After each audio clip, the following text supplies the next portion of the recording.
You're listening to DruidCast episode 172.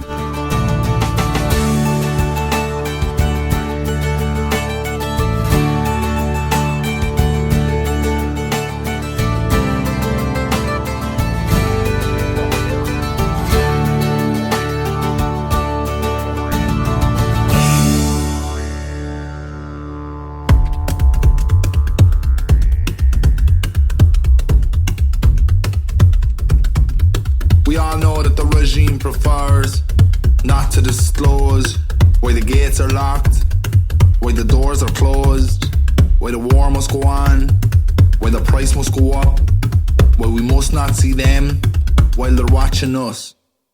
I know a little village, it's called Rossport Mayo. They tried to send Shell to sea, but sure, how could they know that the corporate lobby was so ruthless and strong? What I thought our republic would have their back, it turns out I was wrong.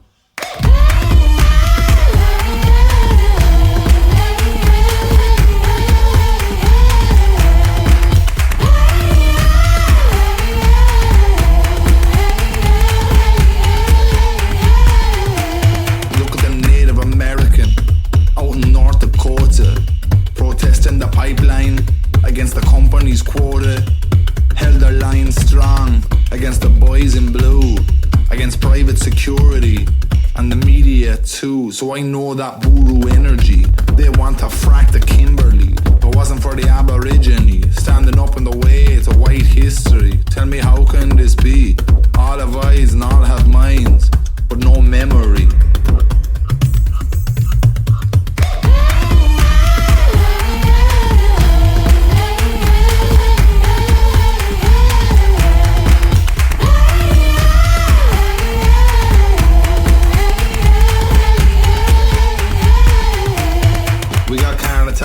Water wars in West India. The mob required state relief, and they demanded it now.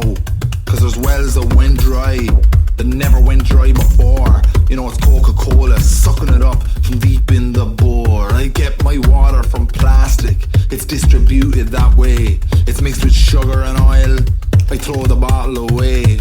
And it's a curse of convenience, come back to haunt you and me, through all that single-use plastic that's clogging up our seas.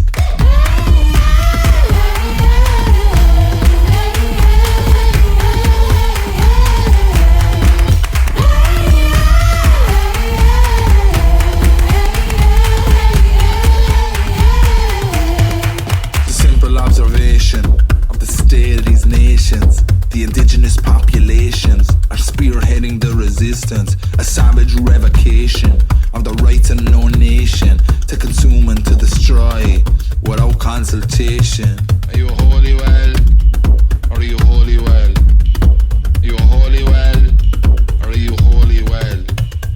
It seems to me a holy well was here from before. The rain come down and all around and around once more. So bathe your face, bathe your eyes 3 times to be sure, and continue on your journey knowing you'll be back for sure.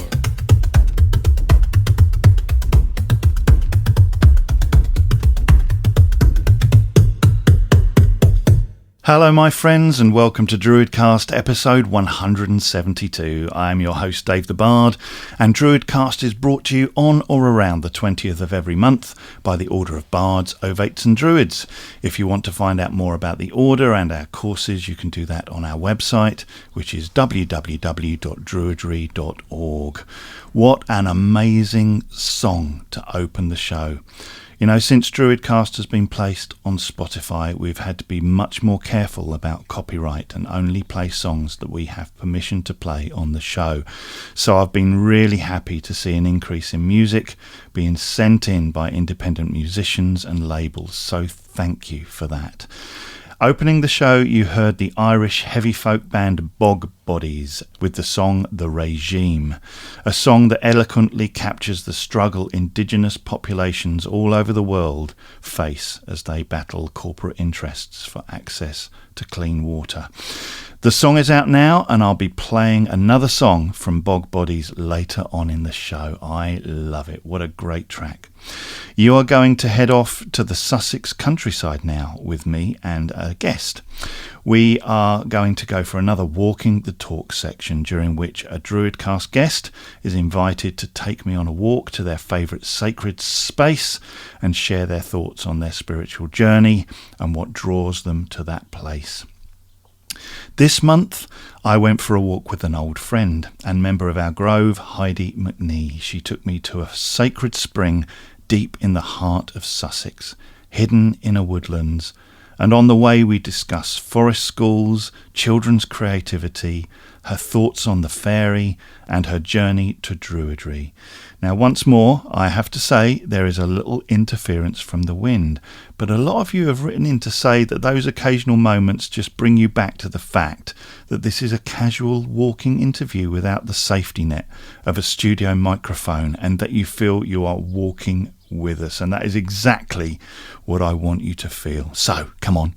Pop on your wellies, because it was a little bit muddy, I have to confess, and come along with us through the fields and the woodlands of the Weald.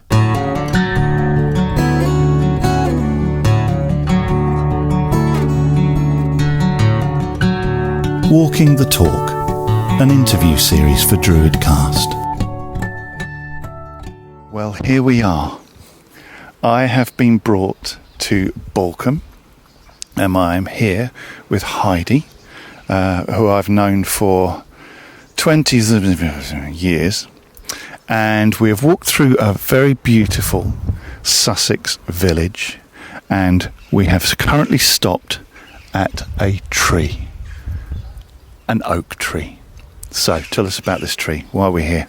Okay, we're here because this tree is a very, very old friend.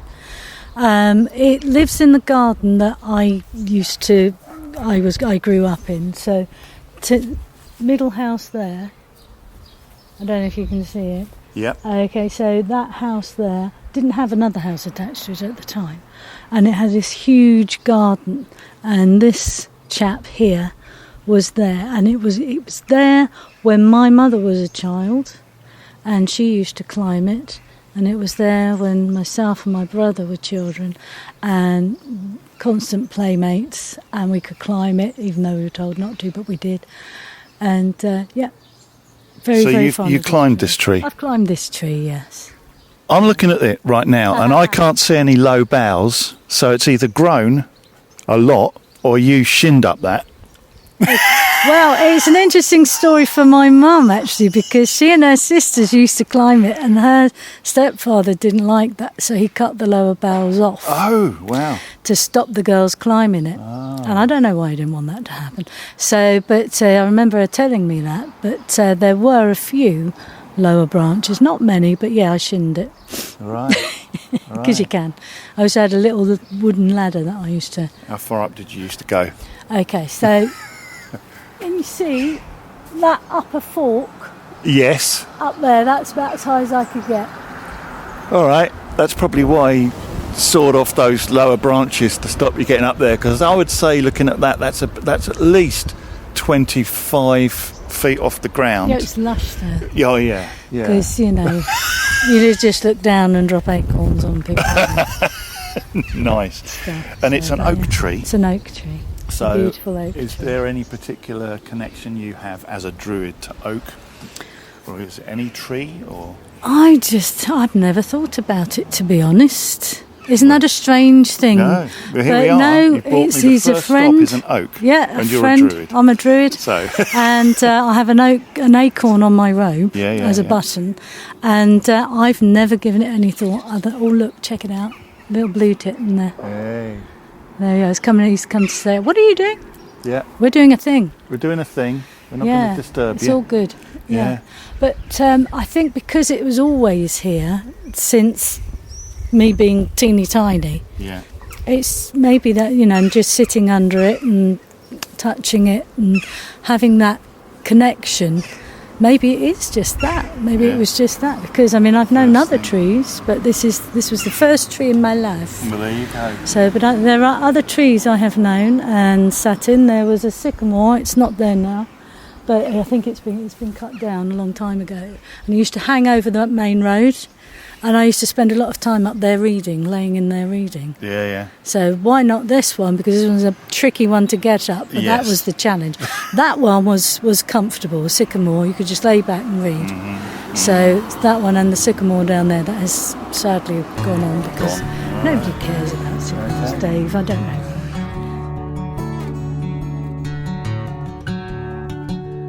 Okay, so where are we going next? Right, okay, we're going to head up around the corner here. There'll be a few twittens and things, and then we're going to be out on the top road.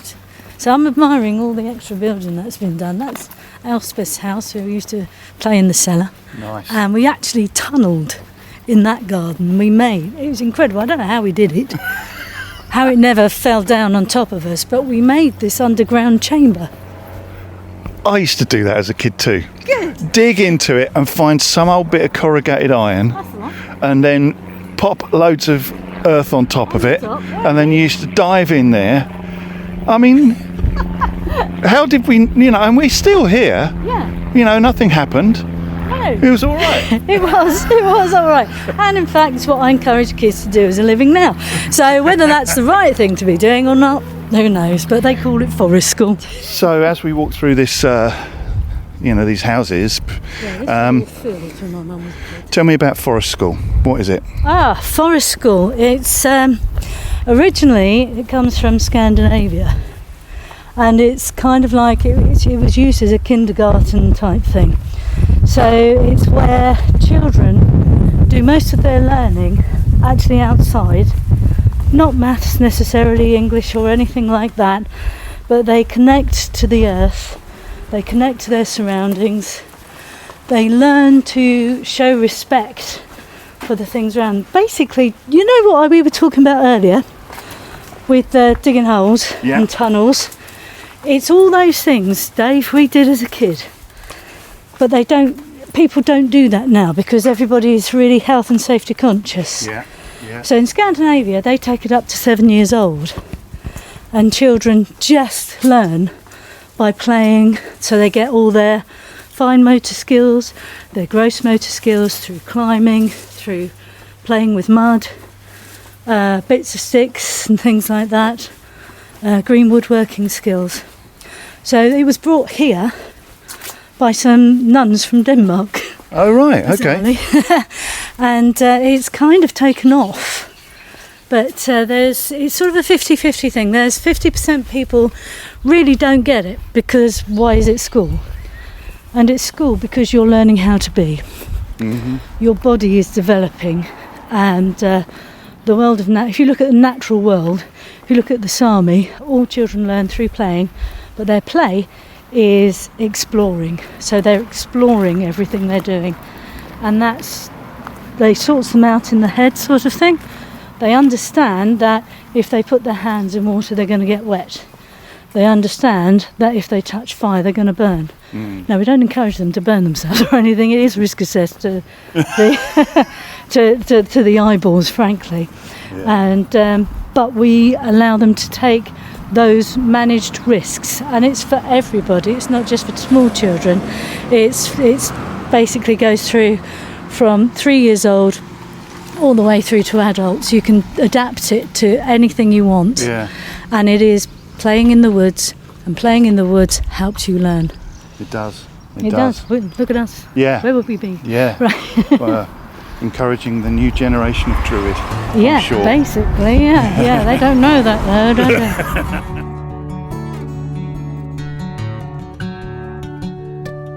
they? We are now walking along a rather pleasant, if somewhat muddy, country path. You say you've been doing the forest school for 8 years, yeah? Yeah, just over 8 years now. Never dreamed it would be me that was doing it. Thought I would be assisting a teacher because I'm a teaching assistant, not a natural teacher. And I absolutely love it. I have a huge passion for it. I really believe in all that it does, how it calms people when they come into the small strip of woodland that I have there. It's basically a bit at the end of the field with a few trees on, and I planted it up with rowan trees, which you'll like, because I know you have a particular affinity for rowan trees, and some silver birches, cherry, loads of hazel, and it was just left. The idea was that it was a nature reserve. Then Siobhan Thomas, our lovely Siobhan Thomas, told me about Forest School, said I should look into it. So I just tried to encourage our school to go along to the one that she had in Herwood, which was being run by Susie Wen at that point. And they went, okay, that's nice, put it on the back burner. I thought, I've done my bit. I've told her it's there. I think our children would benefit from it. And then a year later, they came up to me and said, would I like to do the training? Right. And would I like to do it?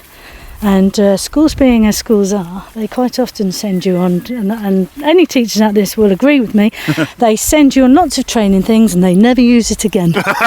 Never use it again. And I've been on a couple of these, and I said to them, well, you know, I'd love to do it, yes, but I will only do it if you follow it through.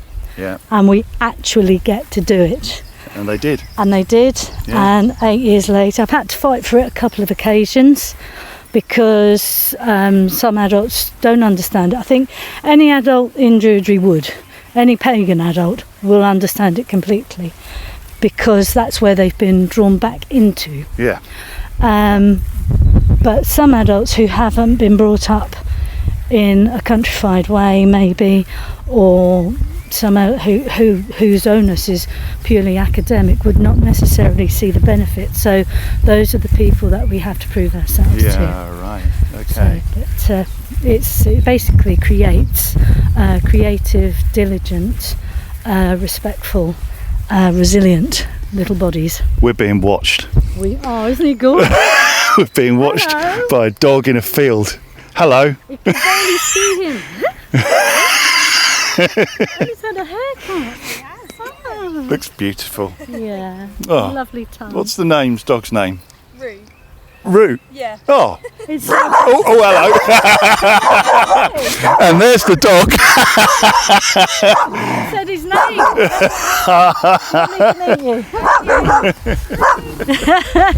He's called Ruby because he does. Exactly. Yeah. Right. So what about? Well, so we're currently, obviously, we've moved away from the village now. Yeah, we're walking across a beautiful field, surrounded by woodland, in full summer solstice green. Oh, it really is. And it is so pretty and lovely. So what is it about? Which bits do you reckon of the forest school? Yeah. I mean, I remember playing with mud pies and all that kind of stuff when I was a kid. that. Yeah.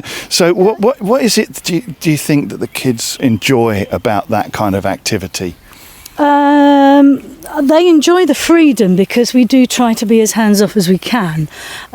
So the freedom to just be themselves is, they don't get it to start with. They come in and they're kind of like all hunched down, all hunched over, little people sitting in the woods in the hearth centre. They're going, looking around, a bit like, have you seen Madagascar? The giraffe. It's learning to be free again, isn't it? It is. It's learning that, actually, no, it's okay. We're not going to tell you what to do. We're going to guide you. It's a different thing. So to be a forest school leader, it's not really how I see it. It's more you facilitate it. Yeah, right. So, and I've disagreed with that name for a school lead.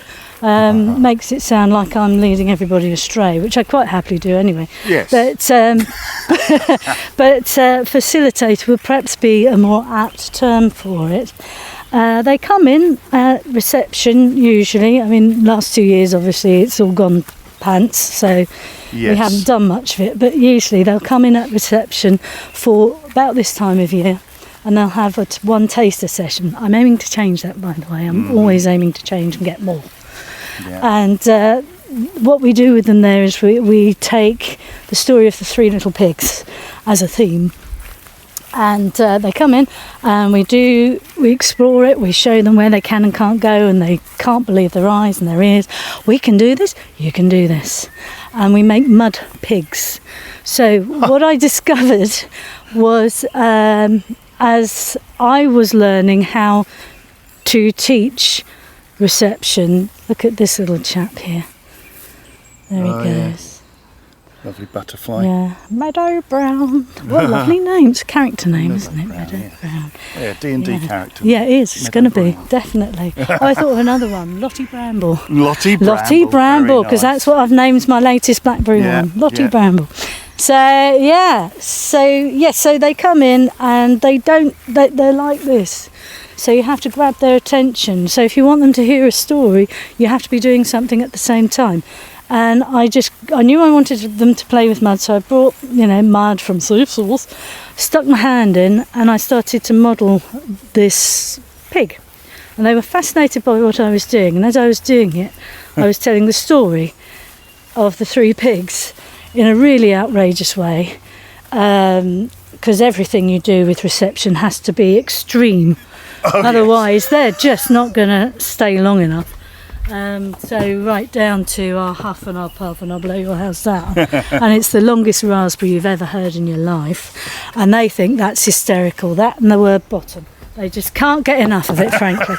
So you blow the longest raspberry in the world and eventually they start joining in with you. So the tension is now no longer on the mud pig, but they've seen you make it and you pass it round and they can't believe it. And that's the first thing. Once the story's done, they want to go off and do that themselves. Yeah. And they can make hedgehogs, do anything they want. And it's just fab.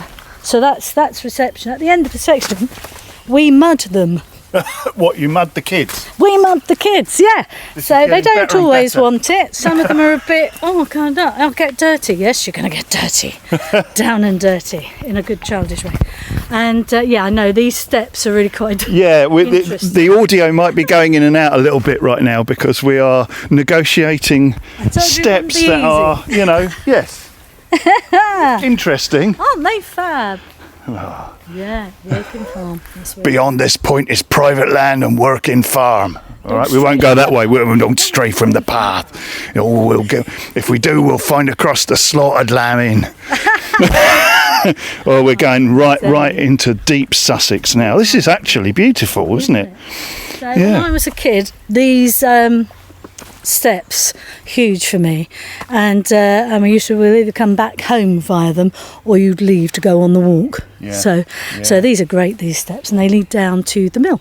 So you would have walked down these steps in your past? Yes. How old were you?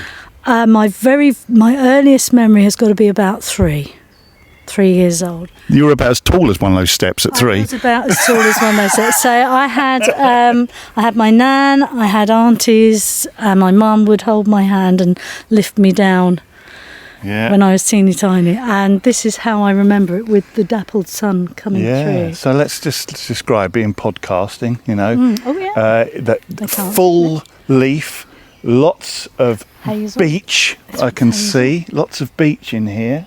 There's hazel.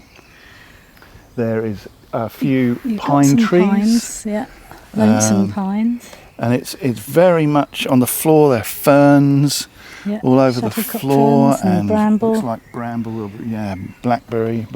End of buttercups. Blackberry. There's a holly there. Yeah. Typical deciduous Sussex woodland. It's very, very old, most of it. But obviously. what I've noticed is this is the path. And it might be because it's quite a steep hill we're on at the moment, but it's away from the path. It's really overgrown with bramble. You're not going to get into there very easily, are you? Into the actual woods itself from this bit. Nope. Can you hear that? I can hear something down the valley. All right, well, okay. I'm going to hang this up for a minute, and we'll continue in a second. So, in true podcast fashion, we are now walking up a road. That's the first traffic we've seen since we've been walking along it, and it happened just as I turned on the recording. And in the distance, you might hear some mowing going on with some strimmer, but we are currently standing beside Ardingly Reservoir. Mill pond here. So the water comes from the lake, which runs in a stream down to here, and this would have been the original race. So that would have then, let's be careful of traffic as we cross over this beautiful bridge, over to, that was where the water mill was housed, in that person's house, nice.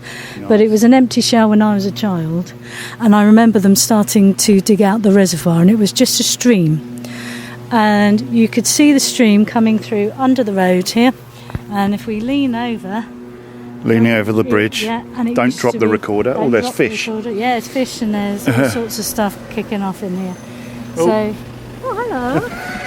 Is it that time of day? Brilliant. Ardingly, going to Ardingly sixth form, that's where he's off to. Yeah. Posh. So, can't say that. Hi, Jen. She works there. So, this used to be very much enclosed. This was all wooded. And then when they came to do the reservoir, they dug it out. And as you know, it's a horseshoe shape. So, this is the beginning of the Balcombe end. Right. Balcombe folk call it the Balcombe Reservoir. Yeah. Ardingly folk call it the Ardingly Reservoir. And there's always been much competition between Balcombe and Ardingly at the best of times. So you can imagine, 1970, whatever it was, they started to do this. It is a beautiful, beautiful area.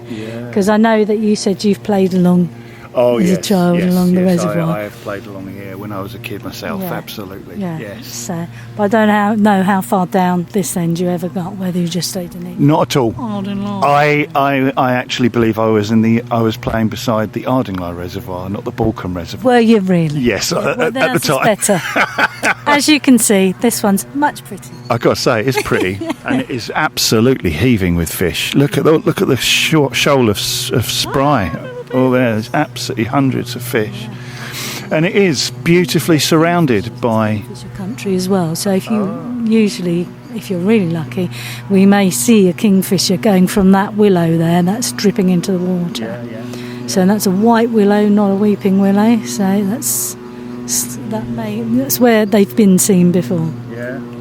So and it's so still and lovely, and the woodland absolutely borders the water here, doesn't it? You know, there's no bank. There's a little bank there with a step going down, tiny little, probably 10-foot area, but the rest of it is trees into the water. It's very magical. I bet if there's a mist on here, you just want to throw a sword into it. You do. 6 o'clock in the morning. If you happen to get up, it's a drive for me now, because obviously I don't live here. I haven't lived here for 25 years. But I still come back, and I bring my friends now. And when my children were little, I brought my children to wade in streams as well. And they remember one particular magical one where we waded through a stream at another place I'm going to take you to.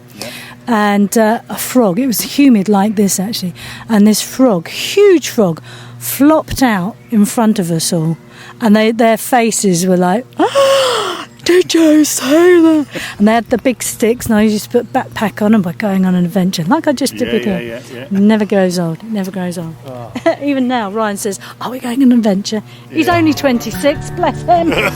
26 he was, but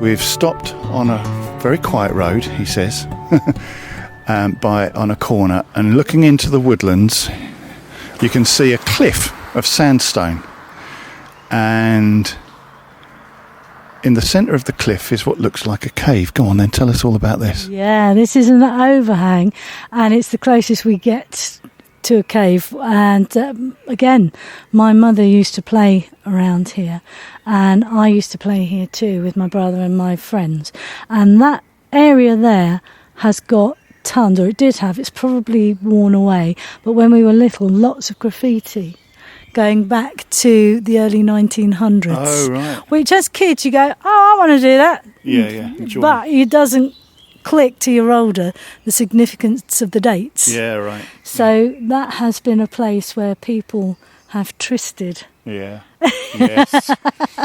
for years and years and years. And underfoot at that time, and people obviously don't go there now, which is a damn shame. Yeah, it's very overgrown. Very overgrown now, but never used to be. You used to be able to just get through, and at the bottom of it is all pure silky sand. Yeah. And obviously it was worn off from the whole of this. And you can see the trees above. Yes. So along the steps, there's a pathway, which I showed you, that you can follow up, and you follow that ridgeway. And another way down is to climb down. Good luck with that. I did it. Oh, blimey, That's what I'm telling you. Sheer drop. Yeah, but can you see the trees? Yes. So the tree roots. Yeah. So you swing down, and it wasn't that one, but there was one. By the way, this is not an instruction manual you're listening to. Yeah. Don't try.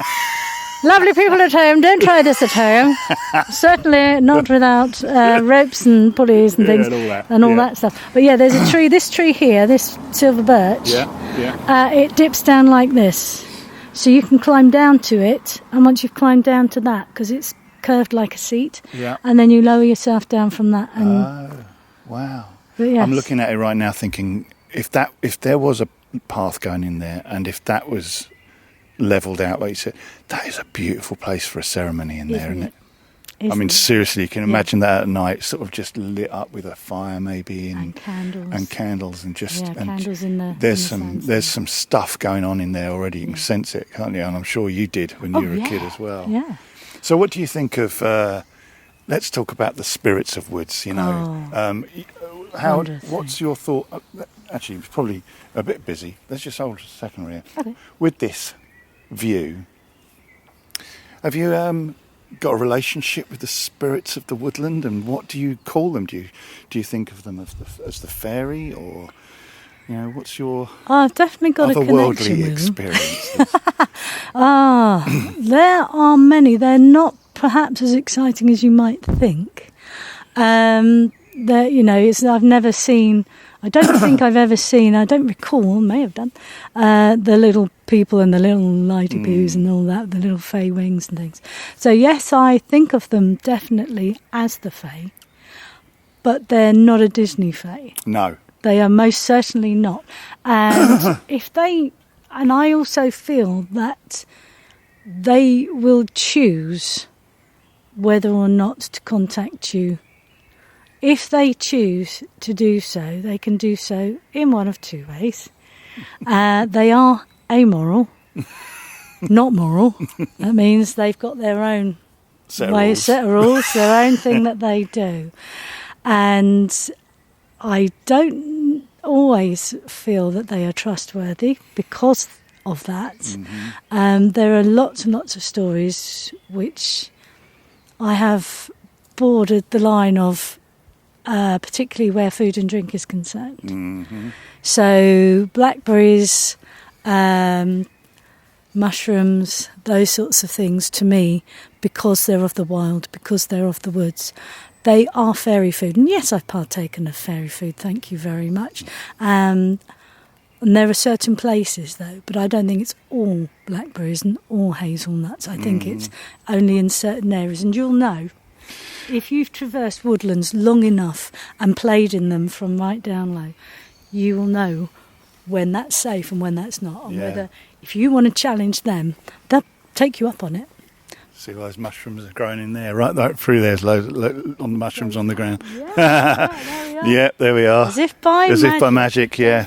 I feel like these woods brought me up. Yes. They protected me and they brought me up. I love Fiona Davidson, Bard, Fionn Tulach, who refounded the Céile D in Scotland. She has a way of looking at the food of the Fae. But if you eat or drink the food or drink of the Fae, that you will stay there forever. Her interpretation of that, which I love, is what that simply means is your life will never be the same again.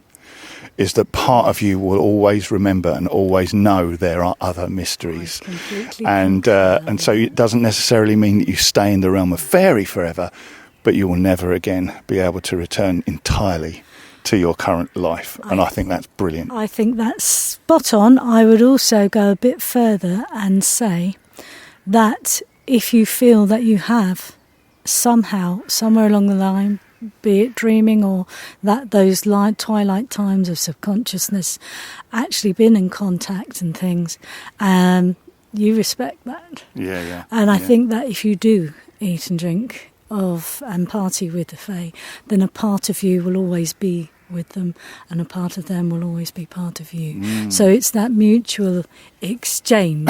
So yes, you can't to say you can never go back. I'd like to think that actually at someday I will. And it's people. I have a death fantasy. That might sound odd. Oh, okay. But I have a death. Yeah, I'm just going to bring it down a bit. Yeah. Tangent I didn't see coming. No, neither did I, to be frank. But we're here, and so land of my birth, land of my death. Why not? A death fantasy that I have is that now that my children are grown and perhaps don't need me as much as they did when they were younger. I mean, obviously it's not going to be for many years yet, I hope. But at some point, I'll be spending more and more time within nature, and more time in settings like this. And maybe one day, because I've eaten and drunk from the Fae, that I'll return to them and I won't even know it's happened. Yeah, right. The older I get now, the closer I feel to nature, very, very similarly as I did as a child. And that feeling's growing and growing. So one day I think, I'm just not going to come back. Yeah, just going I'll to just walk slip out into there. the other world and that's it. And say, have you seen your mum? No, not for a while. Yeah. Last time we saw her was with a tree. Yeah, she was with a tree. Oh, she was abseiling down a sand cliff. And there's another beautiful one there. There is. And that holly tree has got... Do you know the film, the Lord of the Rings film, with Get Off of the Road and those beautiful roots? Yeah. Up there's a holly that has roots like that. Roots like that. Yeah. Okay. So just under that curtain there. Let's continue. Okay.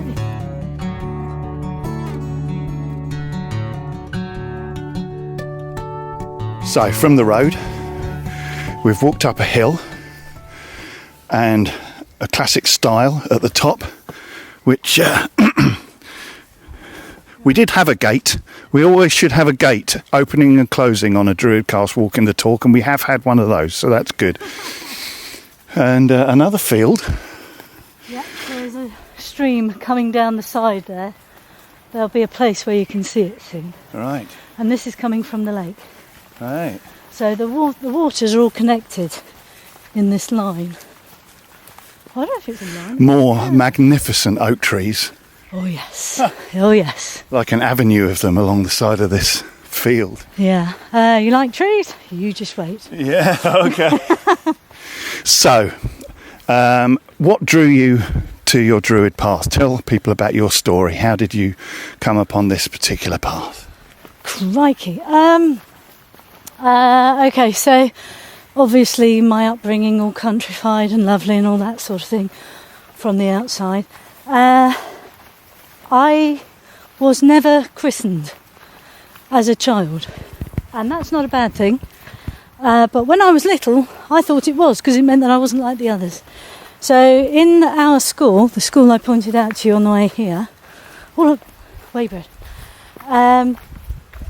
the local rector came in with book of... Just have a little wait here. Yeah. Book of births, deaths and marriages. And I, having been brought up here, was expecting to hear my name in that. And all the other kids in the class, oh yes, your name's here. Oh yes, oh you're not. Okay, well perhaps you weren't born here. And I thought, well, I know I was born here. So where's my name? And my name wasn't there. Oh, ping ping. It's all kicking off. And I got home, and I think I must have been about 8. I think I was about 8 years old, and I said to my mum, they had the book and I'm not in it. Why am I not in it? And she said, because you were never christened. And I said, well, why was I never christened? Because I thought at that point, when you're a child, you want to be like everybody else, don't you? You want to be like your friends. And she said, because I wanted you to have the choice. Right, yeah. Oh, what a marvellous gift. Yeah. What a marvellous gift. But at the time I thought, what? But I would be like my mates. Yeah, okay. So, and then she explained further that if you're christened, you're given a Christian blessing. So you're being told to believe in a god before you've even gained consciousness, as it were. Right. And it had never done her any favours. So she wasn't going to have myself or my brother christened because she wanted us to find our own way, which we did. And she herself is a Druid, as you know. So yes, but I didn't follow that. She wasn't at that time. She wasn't a Druid until much later in life. And we both, when I had my son, we discovered this book. I mean, we always had these leanings for the natural world and all of that. And she brought me up, my nan brought me up to appreciate this countryside particularly. And when things got too hot at home, this is where I'd come. And they were never worried because my mum was brought up. So she knew exactly where I was and why. And that was never a problem. So we always had these leanings. And I went on to study religious education as GC O level, as it was in those days, and that is that and drama, my highest 2 grades. So I am actually qualified to proletize and become one of those fire and brimstones. Yeah. But so I think that went out the window years ago. Oh, thank goodness! They seem lovely now. So, but they, so I was then really. My feet were then, okay, well, I've got to find my way because you've said I've got to. And so we looked at various different things. And when my son was born, I was in the bookshop and I found, I think Patricia, is it Crowley or Crowther? One of them. Can't remember. It would be Vivian Crowley. Yes. Vivian Crowley's Principles of Paganism. Yeah, right. That was her first ever pagan book. And in the back of that, because there was no internet then, it wasn't out there. Mobile phones apart from the talking bricks, if you recall those. I remember those. For Dom Jolly. Those. So the only way you could contact was via post or telephone. And imagine that. I know, crazy now. yeah. What does he want? I want to find a coven. Ping! Oh, there are 3 weeks later you get a reply. There we are. 3 in your area. So and you can do that now, but then you couldn't. And it was, so we wrote to the Pagan Federation, and they sent us a list of people that could be contacted in our area. And I lived in Lancing, and down the road were Fran and Rob. Absolutely. And they were my first out there pagan contacts. Right. Mum and I then started to go. I think I did a bit more than she did at that point. There was a juxtaposition there where she did a bit more for a long time because I had very small children, and then she would come babysit and I'd do some stuff. And so that was the first introduction to actual official paganism, don't you know? Yeah. And so I studied witchcraft as a hedge witch. I think people who do things by themselves, because it sounds nice, hedge witch rather than solo witch. Yeah. So I did that for a long while. Then I joined a coven, and I was initiated into my first grade of witchcraft there. I've got 2 small kids now, and I took a bit of a break, and then I'd always we'd known each other from those first early meetings, and you'd started Anderida and things like that when Michaela was born. That was when Anderida began, wasn't it? And so for a little while there, I worked with various different groupings and settings of witches, and I actually had my 2nd degree in Sussex witchcraft happened here. So we were initiated a 2nd degree together. Then Sue took me under her wing, and we decided that we really rather liked this Anderida crew. Right. So we were going to make our home with you, if that's all right with you. Yeah. So the main reasons for switching from craft to Druidry is it's more open. There's no secrecy. Not there's huge amounts, but there is a certain, because it's secretive, it makes it spooky thing, which wasn't what I felt about my paganism. Yeah, right. Yeah, so it's good for some people. Yeah, I think it's okay for some, but that wasn't where I wanted to go. I love the magic. Really love the magic.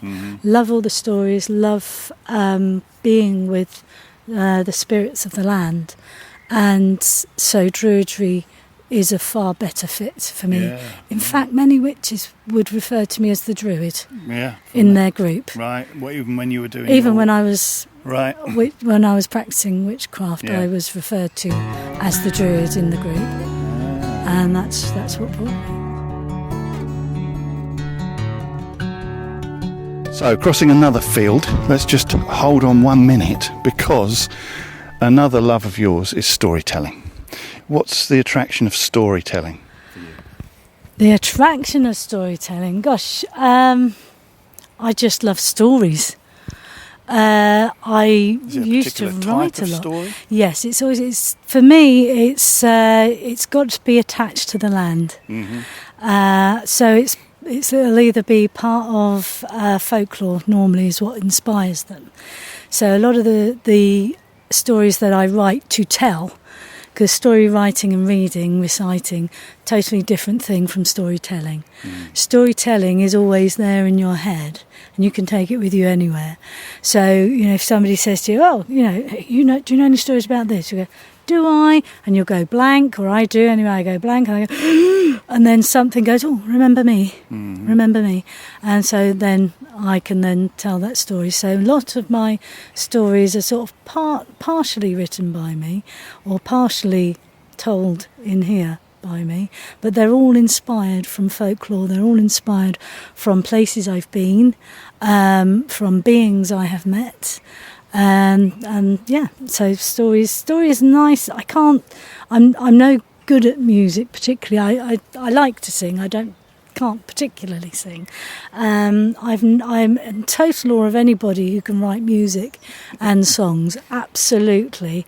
It's never something that I've been able to do, but stories I've always been able to do, and there's a performance element to storytelling which always really appeals to me as well, because I'm an old drama student, so I always remained reading stories, and then later on when I had my children, then I would retell stories to them, and they used to really enjoy it. And is that how you've refound your love? It is, yeah. It's through the children, and I'm going further into it now.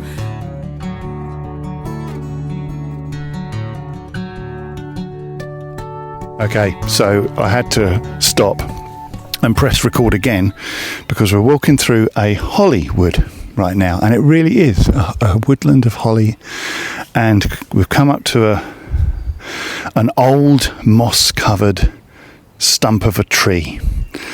And Heidi, what did you just say to me? Yeah, because you asked me earlier for encounters, and it's only when I do this I remember them. Yeah. But there was one day when I was on my own, taking comfort from the land, and as I walked up through the Hollywood, in the back of my mind was the only tune I've ever actually heard that I've never heard anywhere else before, and I can play it on a penny whistle now, but I heard that tune.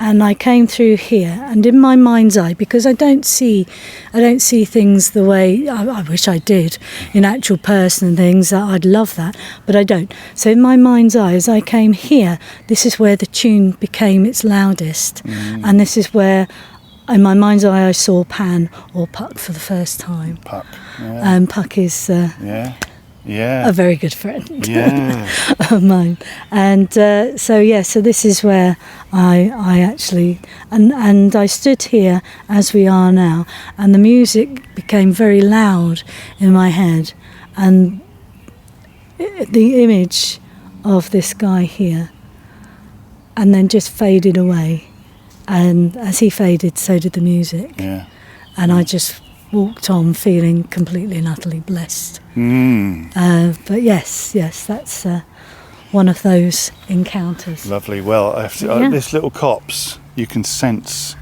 there's it's the There's beginning. eyes of the watching matter. here. There There's, is. without doubt, Oh yeah. we're being observed.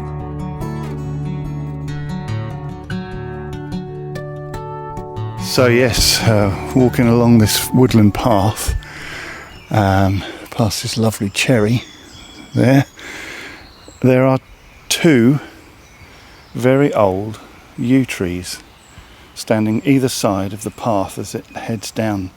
Oh yeah, there was more. No, the parent. And heading down. So yes, definitely a gateway here. And beyond the gateway is the spring. Is the spring, it's the Chalybeate Spring. Yes. Okay, all right. But whether we'll be able to see it, because I spoke to you before about how they've been allowing it to flood. That was another froglet, by the way. Yeah. Yeah. Careful where you tread. Yeah. There's lots of frogs, tiny little frogs all over Lots full of life. Yeah. So yes, and Right. this is where I had that second degree that I was talking about. This is where you had your second degree initiation Yes, into Sussex crafting. Yeah. But this has always been in my life. Yeah. Yeah. Powerful. Right. Well, let's step across the threshold. We're in.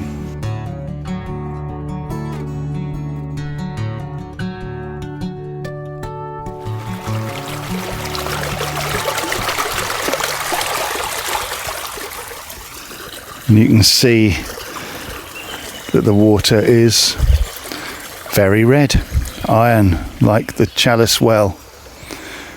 And we're walking along kind of like raised plank platforms. It reminds me a little bit of the woodland of St Nectan's Glen. It has these wooden platforms sort of snaking across the wood, and we're actually walking across this stream. This is so magical, Heidi. It is so amazing.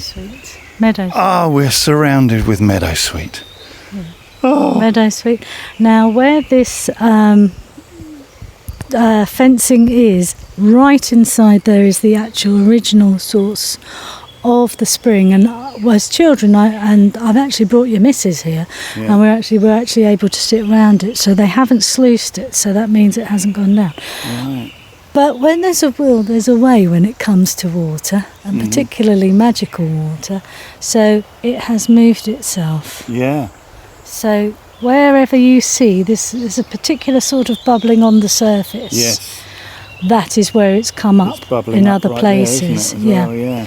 So if you were to take your water from there, that's drinkable from there. Yeah. So I have a jam jar in my backpack, so I wouldn't trust it up there because this has come from a different source. But that water and this runnel, if I can get there, I do trust. All right. And you Step back a obviously little know bit. You should never drink water that isn't free running.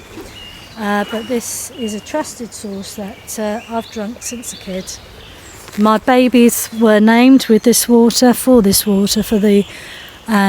spirit that lives with this water. And yeah, Okay. so I'm just gonna. There is more. We'll just do this bit, Okay. and then there's another spring to take you to. But yes, so that is all fine.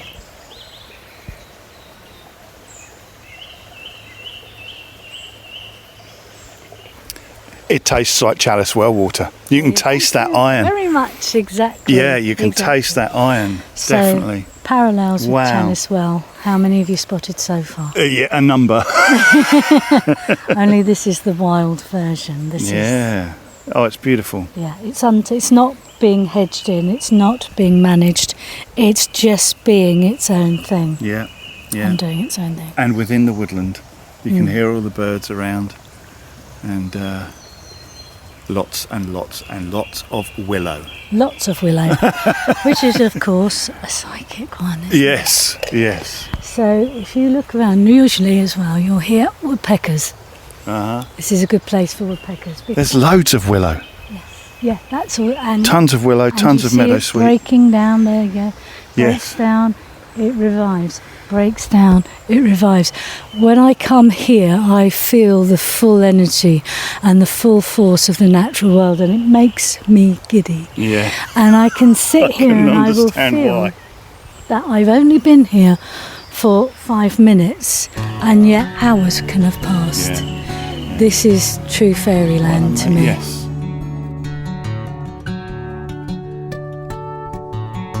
So while we negotiate more mud, thank you, Heidi, for this walk in the talk. It's been lovely to talk to you, and thank you for taking me to your woods and your springs. You're very welcome. It's a pleasure to show you after all these years. I know. Because you've had me talk about It's it. taken a while to get me here, but here I am. And you've even had the water from it before. Yeah. This is the first time you've actually seen where it comes from. Brilliant, So. thank you. But no, you're more than welcome. So.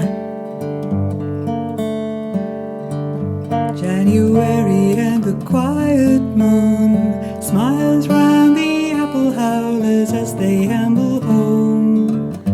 February and the ice moon gleams, shining on ghost white fields and frozen streams. The wind moon hides behind a clouded stare, charmed by the midnight antics of the mad March hare. Moon wax, moon wane, watching the seasons turn around again. Sunset, moonrise, forever sailing through the midnight skies. April, the growing moon looks down and sees midnight in moonlight, pewter leaves on pewter trees. May and the green moon spies his old Oz friend, dancing another padstow Mayday to its end. June and the moon breathes deep of evening flowers, jasmine and honeysuckles and the starlight hours. Moon wax, moon wane, watching the seasons turn around again. Sunset, moonrise, forever sailing through the midnight skies.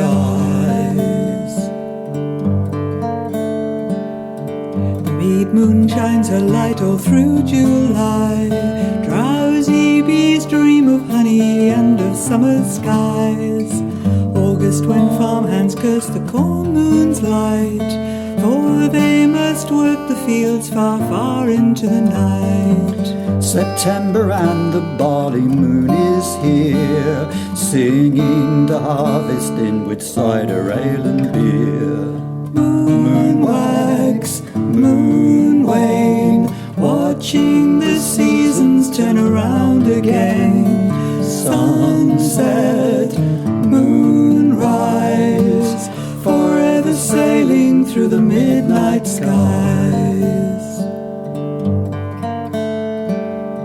October, when the hunter's moon hangs low, black fox's silhouette against its scarlet glow. November and the pale grey moon looks down, flames rise, explosions echo all round Lewistown. Deep in December the old moon appears, lighting a silver pathway to another year. Moon wax, moon wane, watching the seasons turn around again. Sunset, moonrise, forever sailing through the midnight skies. Moon wax, moon wane, watching the seasons turn around again. Sunset, moonrise, forever sailing through the midnight skies.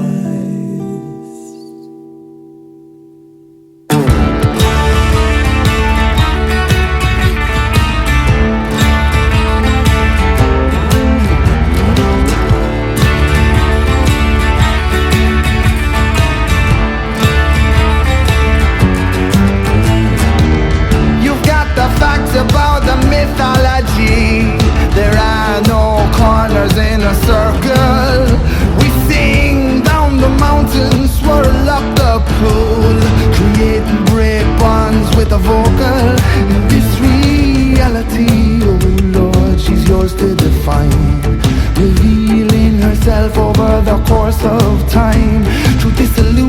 illusion and death of the lie. There is only the reflection of the you within I.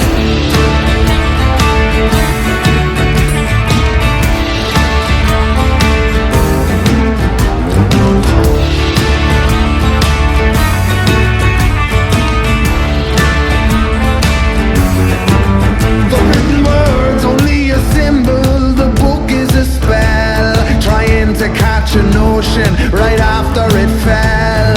Into the future and back from the past. There is only this moment, but sure that never lasts. In this reality, she's yours to define, revealing herself over the course of time. Dissolution of illusion and death of the lie. There is only the reflection of the you within I.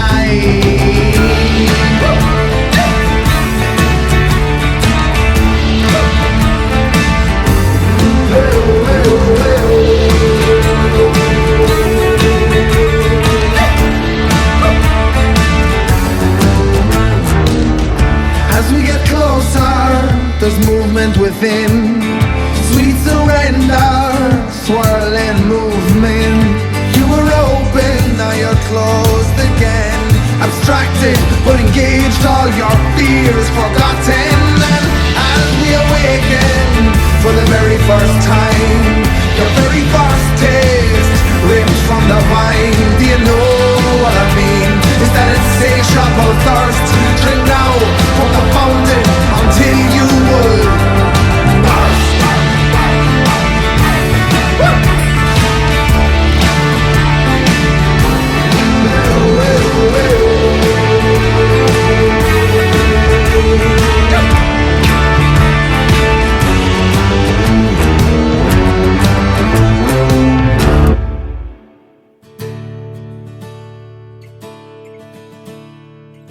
It really was such a lovely walk, and Heidi is such an interesting person to talk to. I know that some of you will write in and ask where that spring is. Well, it's in a woodlands near the village of Balcombe, but how we got there, I have no idea. We walked, we talked, and the fairy must have taken my head and spun me around, because I would never be able to find my way back without Heidi's help again. And maybe, maybe that's not such a bad thing. After the interview, you heard a beautiful folk song called Moon Names from Mike Gulston and Blanche Rowan, and that was followed by another song from Bog Bodies, and this one called The Reality. And don't forget, you can find links to all of the artists featured on DruidCast in the show notes. But this music means we are approaching the end of the show. But before I go, let's have the results of last month's competition. The prize was a copy of the new CD Selenity from Ruby Moon. And the question I asked was, the song from their album Hush Hush Time to Be Sleeping is a famous song from which country? Well, the answer is Scotland, and the first name drawn from the hat and winner of that amazing CD is Joshua Ramey Renk from California. Congratulations, Joshua. That CD will be with you very soon. The prize this month is the Plant Spirit Oracle deck and book by last month's guest, Dana O'Driscoll. It really is a beautiful set, and I will pop Dana's website in the show notes so you can see the deck for yourself, and also her amazing other work. The question I'd like you to answer is, the magical plant belladonna is known by what other common name? The magical plant belladonna is known by what other common name? Email your answer along with your full postal address to podcast@druidry.org, and one of you will win that fabulous book and oracle deck, and it really is stunning. So have a go, come on, it could be you, as they say. Well, my friends, this brings us to the end of another episode of DruidCast. I'll be doing another live house concert this Saturday, the 24th of July at 8 p.m. UK time on my Facebook page and YouTube channel, so do join me if you can. Other than that, well, Lunasa is approaching here in the Northern Hemisphere, and Imolg is knocking on the door for our friends down under. So have a wonderful, festival celebration, my friends, and I will see you back here next month for episode 173. But until then, I wish you all, as ever, peace and blessed be. Goodbye.